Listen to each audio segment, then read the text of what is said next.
नमस्कार मित्रांनो, आपल्या सर्वांचं स्वागत आहे खबर लाईट यूट्यूब चॅनल मध्ये। हो, तरच मिळणार तुम्हाला पीएम किसान सन्मान निधी नमो शेतकरीचा पुढील हप्ता।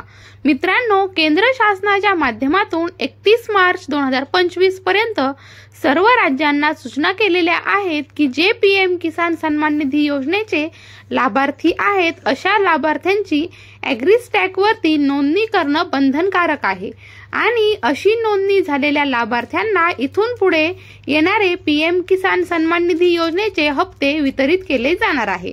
मित्रांनो, केंद्र शासनाच्या माध्यमातून शेतकऱ्यांना डिजिटल युगाशी जोडण्यासाठी ॲग्रीस्टॅक प्रकल्प आणला गेला आणि शेतकऱ्यांना शेतजमिनीची माहिती, शेतकऱ्यांची माहिती, पिकांची माहिती, बाजारभावाची माहिती, बाजाराची माहिती, शेतकऱ्यांना आवश्यक असलेले कर्ज, शेतकऱ्यांसाठी राबवल्या जाणाऱ्या योजना या सर्व शेतकऱ्यांपर्यंत पोहोचवण्यासाठी आवश्यक असलेला हा एक डिजिटल प्लॅटफॉर्म अर्थात ॲग्रीस्टॅक आणि 2 वर्षांमध्ये ॲग्रीस्टॅकच्या अंतर्गत जवळजवळ सर्वच खातेधारक, वैधधारक शेतकऱ्यांना जोडण्याचा केंद्र सरकारचा हा प्रयत्न आहे।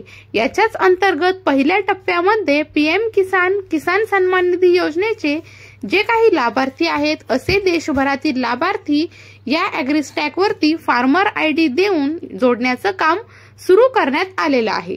पहिल्या टप्प्यामध्ये पीएम किसानचे सर्व लाभार्थी या ॲग्रीस्टॅकच्या अंतर्गत शेतकऱ्यांचे सिद्ध जमीन आणि आधार कार्ड यांचं प्रमाणीकरण केलं जाणार आहे। ते एकमेकांना जोडले जाणार आहेत, लिंक केले जाणार आहेत। याच्यासाठी आपण पाहिलं होतं की शेतकऱ्यांची नोंदणी स्वतः सुरू झालेली होती, तलाठ्यांच्या माध्यमातून केली जात होती आणि आता सीएससी केंद्रावरती केली जात आहे।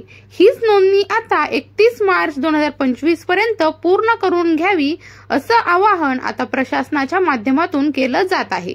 प्रत्येक जिल्हा प्रशासनाच्या माध्यमातून पीएम किसान सन्मान निधी योजनेचे लाभार्थी असलेल्या शेतकऱ्यांना आपला फार्मर आयडी काढण्यासाठीच आवाहन केलं जात आहे। मित्रांनो, हा फार्मर आयडी काढण्यासाठी फक्त शेतकऱ्यांना सर्वे नंबर, त्यांचे खाते नंबर आणि आधार कार्ड आणि मोबाईल नंबर या 4च बाबी असणे गरजेचे आहे। कुठल्याही प्रकारची कागदपत्र मागितली जात नाहीत। ऑनलाईन पद्धतीने सर्वे नंबर, खाते नंबर, शेतजमिनीची माहिती व्हेरीफाय करून ती माहिती त्या ठिकाणी भरली जाते। हे फार्मर आयडी काढले जाते त्या जवळच्या सीएससी सेंटरवरती भेटून आपला फार्मर आयडी बनवून घेऊ शकता। मित्रांनो, 31 मार्च 2025 पर्यंत जे पीएम किसान योजनेचे लाभार्थी आहेत अशा लाभार्थ्यांचा फार्मर आयडी बनल्यानंतर ॲग्रीस्टॅक मध्ये नोंदणी झाल्यानंतरच पुढील हप्त्यांसाठी त्यांना पात्र ठरवलं जाणार आहे। आता याच्या अंतर्गत बऱ्याच साऱ्या शेतकऱ्यांच्या माध्यमातून नवीन नोंदणी करण्यात आलेली आहे। नवीन नोंदणीच्या अंतर्गत पात्र असलेले लाभार्थी आणि त्यांचं जर ॲग्रीस्टॅक वरती रजिस्ट्रेशन झालेलं असेल तर त्या शेतकऱ्यांना सुद्धा पुढील हप्ते सुरू केले जाणार आहेत।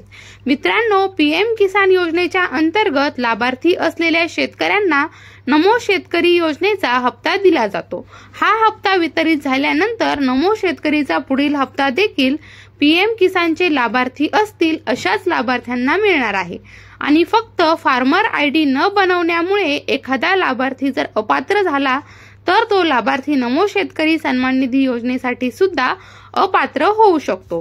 त्याच्यामुळे कुठल्याही प्रकारची दिरंगाई न करता आपल्या जवळच्या सीएससी सेंटरवरती भेट देऊन आपला फार्मर आयडी क्रिएट करण्याचा प्रयत्न करा।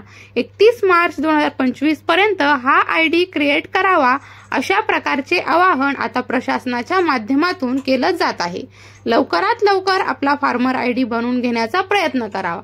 व्हिडिओ खूप महत्त्वाचा तर मित्रांनो, महत्त्वपूर्ण असा व्हिडिओ होता। आवडला असेल तर लाईक करा, शेअर करा आणि आपल्या यूट्यूब चॅनलला सबस्क्राईब करायला विसरू नका। धन्यवाद।